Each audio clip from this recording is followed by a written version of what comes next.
The Gospel of Mark is considered by the majority of scholars, Christian scholars, to be the first of the four Gospels that was written. The consequence of its theology is very, very vital in the study of the New Testament. So one of the things we realize from the Gospel of Mark is that there is always a secrecy in terms of the messiahship of Jesus Christ. Jesus always orders his disciples to keep his title a secret. So we have in the book of Mark chapter 1 verse 34, let me read it out for us, where it is said that Jesus Christ healed some people, but because the demons knew who he was, he did not allow them to speak. Mark chapter 1 verse 34. And also from Mark chapter 1 verse 40, we read that a man with leprosy came and knelt in front of Jesus, begging to be healed. If you are willing, you can heal me and make me clean, he said. Moved with compassion, Jesus reached out and touched him. I am willing, he said. Be healed. Instantly, the leprosy disappeared and the man was healed. Then Jesus sent him on his way with a stern warning. Jesus sent him on his way with a stern warning. Don't tell anyone about this. Instead, go to the priest and let him examine you. Take along the offering required in the law of Moses for those who have been healed of leprosy. This will be a public testimony that you have been cleansed. So here we can see that Jesus Christ also told him not to tell anyone. And in Mark chapter 9 verse 9, we also told the same thing, that as they went back down the mountain, he told them not to tell anyone what they had seen. That's the transfiguration. What happened during the transfiguration? He told the disciples not to tell anyone what they had seen until the Son of Man had risen from dead. So this is the messianic, what is called the messianic secret by scholars in the Gospel of Mark. But before we get into the heat of the matter, I just want to give us a foundation to build this on a foundation.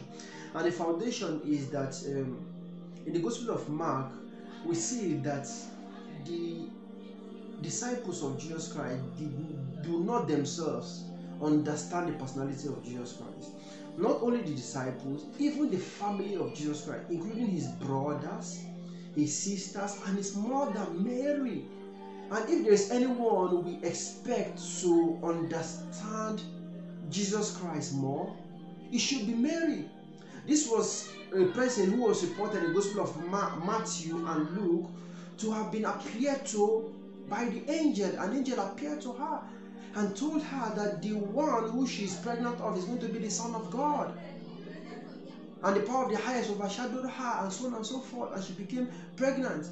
So at least she should know that this child was extraordinary. But in the Gospel of Mark, I would just like to read something for us in the book of Mark chapter 3. Then Jesus' mother and brothers came to see him. Came to see Jesus, his mother and brothers. They stood outside and sent word for him to come out and talk with them. There was a crowd sitting around Jesus, and someone said, your mother and your brothers are outside asking for you. Jesus replied, who is my mother? Who are my brothers? And he looked at those around him and said, look, these are my mother and brothers. Anyone who does God's will is my mother, my sister, and my brother. So here, the family of Jesus came to ask for him, but he turned to his disciples and he told them, who are my mother you are talking about? Who are my mother and my brothers that you are talking about? Rather, it is these people who obey God's command, who do God's will, who are actually my mother, my brother and sister. Implying that his mother, his original mother, his biological mother and brothers actually do not obey God's will.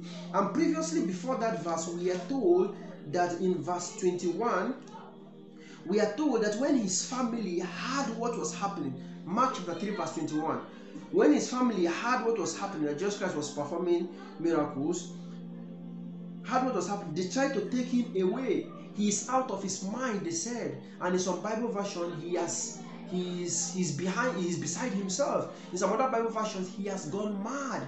So even his family, including Mary, because that's the obvious assumption, though Mary is not mentioned here to be part of those mentioned as family, but we are just told that his family thought that he was mad. And subsequently, we are told that his family again, now including Mary and his brothers, came to meet him. But he told his disciples that who are my mothers and who are my brothers. Rather, it is these people who obey God's will, meaning his disciples, who are actually my mother and my brother. So this means that even his family do not recognize who he was. And this is the background that we need to lay before we proceed. Now, I've told us about the messianic secret in the book of Mark. I've given you examples, and I've also told you that his family do not also recognize him. However, in the Gospel of Mark chapter 8, just about half of the part of the whole chapter, we are told something extraordinary. That Jesus Christ told the disciples, "Who do men say that I am?" Now his disciples started saying that some say that you are Elijah, some say you are John the Baptist, some say you are Jeremiah. And he told them, "Who do you say that I am?" I'm not talking about them or all others. Who do you, my disciples, say that I am? And this is where the identity of Jesus Christ is in question, and it is very, very important. So let's look at the response about who the disciples think Jesus Christ was. So I read. Jesus and his disciples left Galilee and went up to the villages near Caesarea Philippi. As they were walking along, he asked them, "Who do people say I am?" Well, they replied, "Some say John the Baptist, some say Elijah, and others say you are one of the prophets." Then he asked them, "But who do you say I am?" Peter replied, "You are the Messiah." That's all. But Jesus warned them not to tell anyone about it. Again, the messianic secret I told you about. Jesus is warning his disciples not to tell them about that he is actually the Messiah. But why? We wonder. However, that's not all about the story. Jesus Christ went onwards to predict about his death. Then Jesus began to tell them that the Son of Man must suffer many terrible things and be rejected by the elders, the leading priests, and the teachers of religious law. He would be killed, but 3 days later he would rise from the dead. As he talked about this openly with his disciples, Peter took him aside and began to reprimand him for such things. Jesus turned around and looked at his disciples, then reprimanded Peter. "Get away from me, Satan," he said. "You are seeing things merely from a human point of view, not from God's." Please take it, I'm reading from the NLT Bible, the New Living Translation. So Jesus Christ went ahead to rebuke Peter when Peter rebuked him for saying that he is going to die, he is going to suffer many things and die. Now, this gives us a clue that none of the disciples of Jesus Christ expected a Messiah who is going to be killed by his enemies. And this was not something limited to his disciples as well. This was something that every Orthodox Jew at the time, prior to the rise of Christianity, no Jew believed that the Messiah was to come and to die, and to be killed by his enemies, or to die for their sins. Rather, their belief was very simple, that this Messiah will come like a military figure.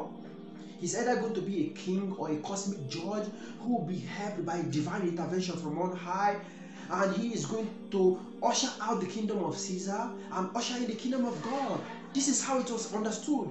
Very simple. Here we are told now that Jesus Christ is predicting something that was different from this traditional understanding.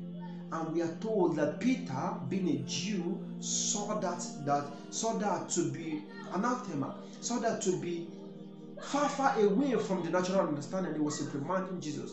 But Jesus Christ was telling him that he really did not understand. So this was not only that he did not understand, this was something that, in fact, all the Jews did not understand. So to say, Jesus Christ is telling them that not only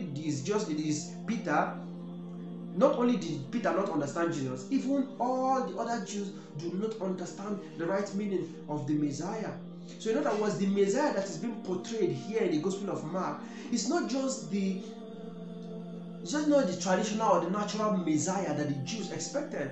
This was a different type of Messiah. A Messiah, he is the Messiah, but at the same time, he's going to die. He's going to be killed by his enemies. He's going to be tortured. He's going to be slapped. He's going to be humiliated by his enemies. This was the type of Messiah that no Jew expected. And this was the type of Messiah that the Gospel of Mark is presenting to us. He made us to understand in the book of Mark chapter 8 that Peter agreed and acknowledged that he was the Messiah, but Peter did not acknowledge the type of Messiah that he was, the type of Messiah who is going to be humiliated, the type of Messiah who is going to be killed by his enemies. So this is the type of Messiah Peter did not agree with. Now let's continue. In the book of Mark chapter 14 verse 62, getting to the climax of the gospel, we are now told that eventually Jesus Christ was arrested and was presented in front of the Sanhedrin, and he was asked, the chief priest asked him the $1 million question: are you the Messiah, the Son of the Blessed? Now let's hear his response. Then the high priest asked him, are you the Messiah, the Son of the Blessed One? Jesus said, I am, and you will see the Son of Man seated in the place of power at God's right hand and coming on the clouds of heaven. Then the high priest tore his clothing to show his horror and said, why do we need other witnesses? You have all heard his blasphemy. What is your verdict? So here Jesus Christ replied that yes, indeed, he is the Messiah, the Son of the Blessed. So many Bible commentaries have said that this Son of Man was a reference to the book of Daniel chapter 7, where there is a son of man who approached the Ancient One. So here, the Ancient One, of course, is God Almighty, but the Son of Man is also like a divine figure who is close to this Ancient One, who is actually God Almighty. So the Son of Man here is not God Almighty, to be clear, but the Son of Man here is a divine figure. So in other words, Jesus Christ had revealed his identity to the high priest, but the high priest rejected. The high priest does not believe this. Now, when we go to the next chapter, Mark chapter 15, verse 39, immediately he died, there was some cataclysmic events. So there was earthquake, there was an eclipse of the sun, the rocks were renting into two, the veil of the temple also tore.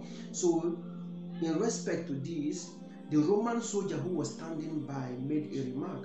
And what was that remark? When the Roman officer who stood facing him saw how he had died, he exclaimed, this man truly was the Son of God. Now eventually someone has recognized him to be the Son of God. Now this is the end of my analysis. Now I'm going to make my comment. The theological crux of the Gospel of Mark is that eventually the person who recognized Jesus to be that Son of God, yes, he's the Son of God, but he's the Son of God who has just suffered pain, who has just been humiliated, who has just been killed by his enemies. The one who recognized him to be this type of Son of God, this type of Messiah, was actually an outsider, a Roman centurion, a Gentile, not a Jew. This is the crux of the theological crux of the Gospel of Mark. In other words, it is not Jesus' family who are going to recognize Jesus as the Messiah, that type of Messiah who is going to suffer, be humiliated, and be killed by his enemies. That type of Son of God who is going to suffer many things. It was not his family who recognized him like this. It was also not his brothers who recognized him, nor Mary who recognized him like this. It was also not the Jewish authority who recognized him like this. They rejected him. You know who accepted him like this? Who recognized him? It was an outsider, a Roman centurion, a Gentile. Therefore, this gospel is actually meant for the Gentiles. The Jews are never going to understand this. The Jews are never going to understand it. They will keep on misunderstanding this just the same way even the early disciples misunderstood this. Just the same way even Mary misunderstood this. Just the same way even his brothers misunderstood this. Just the same way even the Elites, the Jewish authorities misunderstood this. But someone from the outside understood it. And this is the reason why, when you take into context the fact that the gospel itself was written to a non-Jewish audience, then it makes sense. Now, this is the reason why you should understand the gospel in this way. Not that the Jews understood it this way, because they were always misunderstanding the teaching of Jesus Christ, but you understand it because the first person to identify Jesus Christ was also an outsider, a Roman centurion. Now, this creates a problem when you are talking to someone who is not a Christian. Now, the problem it creates is, are we going to say that Jesus is truly the Messiah in that type of sense? Truly the Son of God in this type of sense, and his immediate family and disciples never believed that? And this shows that this was not the belief of the early disciples. And indeed, when we see such hints in the book of the book of Acts, where we are told about the activities of the disciples after the ascension of Jesus Christ. They preached that Jesus Christ was the Messiah. Peter had a vision in Mark chapter 10 where so many food was laid down to him, clean and unclean food, and he said, since I was born, no unclean food has entered my mouth. So in other words, as a Jew, he kept on following the law of Moses, the dietary law of Moses, which says that it's not all food that is clean. You don't eat pig, you don't eat blood. In the book of Mark chapter 15, we are told about the first Jerusalem council. When Gentiles are now becoming Christians, what should we do with them? Are they supposed to obey all of the law of Moses, or are they supposed to obey just a little of it? So and eventually it was agreed that, you know what, we have concluded not to lay upon them no greater burden than these 4 things. They should avoid immorality. They should not eat blood. They should not eat food offered to idols, and so on and so forth. 4 things. And 3 of them are dietary laws. This shows that the disciples were still on the path of Moses. The path of Moses that the book of Matthew says that Jesus Christ said he has come to confirm. But in this case, we are given a type of Messiah, a type of Son of God, whom it is only Gentiles that recognize him as such. The disciples and the family of Jesus Christ do not recognize him. So this is the type of picture that is painted in the Gospel of Mark. So if you have any questions, please leave it on the comment section and I'll make sure I respond to it. Till next time, may the peace, blessings and mercy of God be upon us all.